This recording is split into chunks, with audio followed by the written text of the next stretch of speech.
ছমাহ বয়সত প্ৰথমে আৰম্ভ কৰিব পৰা খাদ্য হৈছে চুজি বা অখোৱা চাউলৰ গুড়ি।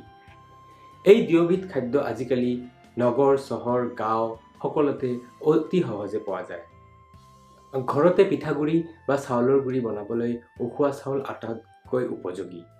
এই চাউল ৰাতি আমি তিয়াই থ'ব লাগে আৰু ৰাতিপুৱা ভালকৈ গুড়ি কৰিব লাগে। গুড়ি কৰাৰ পিছত এই চাউল আমি এটা শুকান কেৰাহীত ভাজি পেলাই টেমাত সাঁফৰ মাৰি ভৰাই থ'ব পাৰোঁ।